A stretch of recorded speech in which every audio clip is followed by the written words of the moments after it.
Hey everyone, it's Stephanie here, and today I have a video to share my July paper doll layout.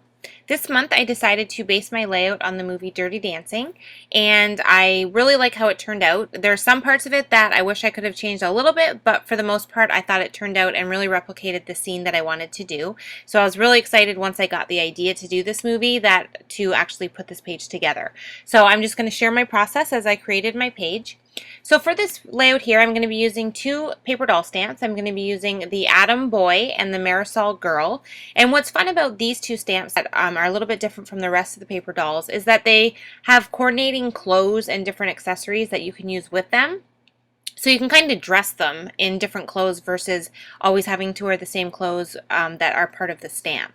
So I just went ahead and stamped them both onto text paper, and I'm going to be using the new Prima palette markers. These are new out from Julie Nutting, and they're alcohol-based markers just like Copics, and they come in sets for both skin tones, hair colors, as well as some different colors that you can use for clothes and stuff. So I don't have all the sets yet, but I did want to definitely try them to see if I liked them. I really like how the three colors blend for I think I'm using the light skin tones here, and this was the first time I ever used them. I had just opened the package, and I do really like how well they blend together. It's no effort at all, and all the guesswork is done for you because the colors are already ready in a package of 3, so you just go ahead and open it and get to coloring. And like I said, you can get these in various skin tone colors as well as hair colors. So I'll definitely be trying out more of them, I think, because I did really like how well they blended, and they colored very well on the text paper. The only thing I did find that was a little bit different from my Copics is I found them to be a lot more wet. They put down a lot more liquid on the paper than my Copics normally do. So I don't know if that's just because it was the first time using them, or it's just kind of the nature of the marker, but I definitely found that they saturate the paper a little bit more. So if that's something that concerns you, then you might want to stick with Copics. I didn't find a problem with it. I just had to wait a little bit longer for the paper to dry on the skin part of the dolls. But I went ahead, did all their skin, loved how it turned out, and then I went ahead and proceeded with their hair. So for their hair, I'm using Copics just because I don't have any of the palette markers yet from Julie Nutting. And for the hair colors, I'm using brown shades, the same type of brown shades. I'm just going a little bit darker on what will be Johnny's hair. This is one of the first things that kind of wasn't exactly how I wanted it for this layout, was her hair. It's really not exactly like her hair. One of the signature parts of her is kind of her poofy, curly, out of control hair. And I had a couple dolls that I thought might work a little bit better if I kind of took off their heads and attached it to this doll. The only problem was the sizing was a little bit off, so it would have looked weird. So I decided just to keep the hair as is and just embrace that I can't make the dolls perfectly match the characters that I'm trying to portray. So I just kind of went as close to her hair color as I could and just kind of accepted it and let it be. So I finished coloring both of their hair, and now I'm going to move on to their clothes that they're going to be wearing. So I decided to do the last scene in the movie where he comes into the last show for the season and says nobody puts baby in the corner and kind of gets her, and they go ahead and dance. It's my favorite scene from the movie. And I decided to use this really light pink pattern paper. This is an old, I think it's from Echo Park. It's just an old pink paper I had in my stash, and I thought it worked perfectly because it's the perfect shade of pink. So I went ahead and stamped the large skirt and then the dress from the dress and skirt set that you can purchase separately that works with Marisol. And then I'm also using the new schoolwear clothes that I'm going to be using on Adam. So this is a stamp set that just came out, and it's not really exactly what he wore, what Johnny wore in the movie, but it was as close as I could get for what I wanted to do here and to make it look as similar as I could to him. So I stamped both the pants and the shirt on a black piece of pattern paper because he wears full black in the last scene. And I stamped the skirt piece here, but I'm going to cut it down a bit because in the movie the skirt only goes just past her knees in the dress she's wearing, and this is way too large. So what I did is I kind of just eyeballed where her legs would fall on the skirt, and then I just kind of put a little marker mark, and you actually see that marker little tick there that I put on the dress because I ended up putting it lower than I thought I would. So oops. Anyway, what I'm going to do here is I'm going to just put ink on the very bottom of the skirt, and I'm going to go right in the area where I put that marker line, and I'm just going to stamp it on there. So it looks kind of funny right now, but my intention is to just cut this out, and I'm going to cut along the bottom of the new little skirt that I just stamped on there, and I'm going to end up with a shorter skirt that still looks finished and looks like it was the original skirt that was intended to be part of this stamp set here. So I went ahead, stamped that, cut it out. I cut all the other pieces out as well, and now I'm going to go ahead and start to adhere everything onto the dolls. So I went ahead and put her dress on first, and now I'm just going to go ahead and put some liquid glue on the skirt area and add that as well. And I like to use liquid glue to adhere all the clothes onto the dolls, just because it helps move things around and you have a little bit more drying time.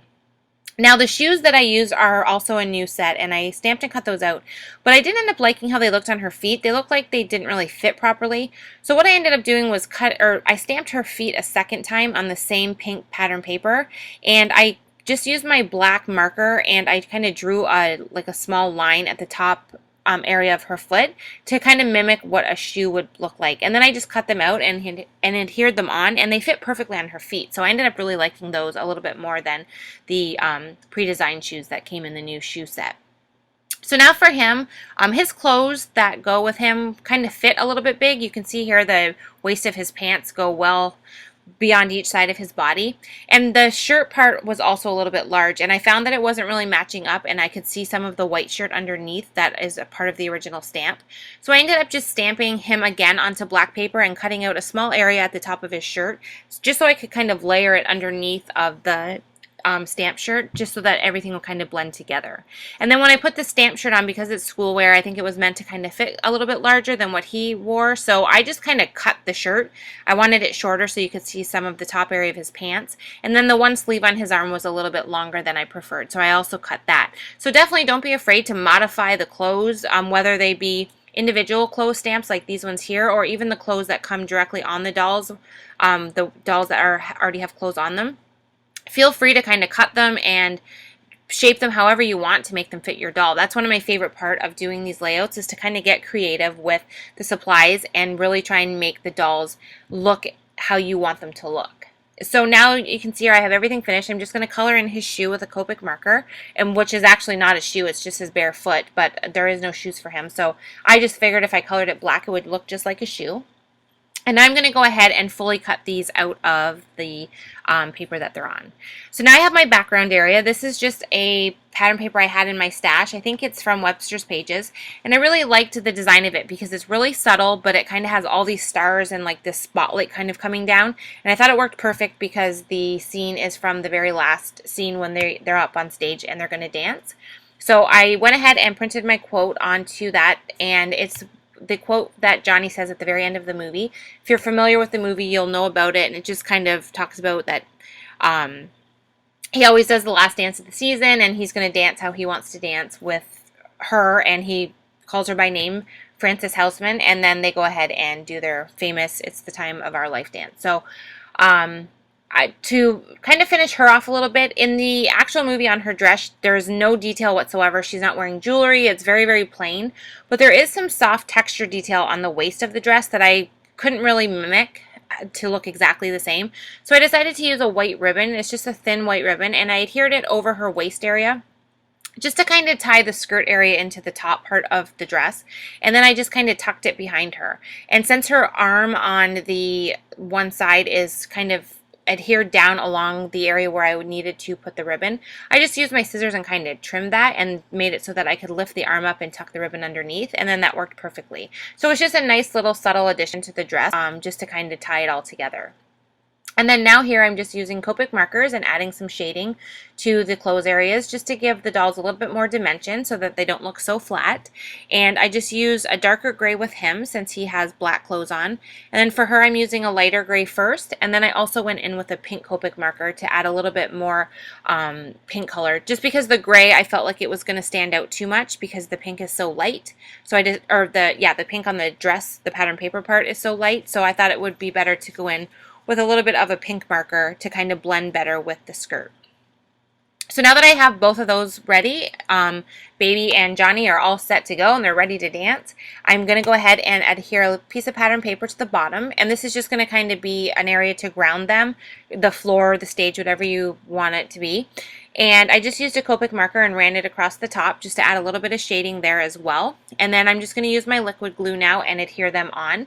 And I put him against the text area of the quote because in the movie I wanted them to be standing how they were standing in the actual scene when he says the quote. So I adhered him on first, and then I added liquid glue to her as well, and then I just positioned her directly beside him and kind of let her overlap him since she has the large skirt and it kind of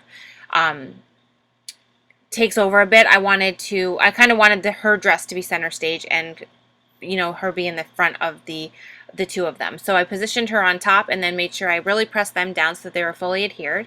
And then I decided to add some clear Wink of Stella to her entire dress. It just adds a very subtle amount of shimmer, just enough to, like I said, give the dress a little bit more because it is very plain.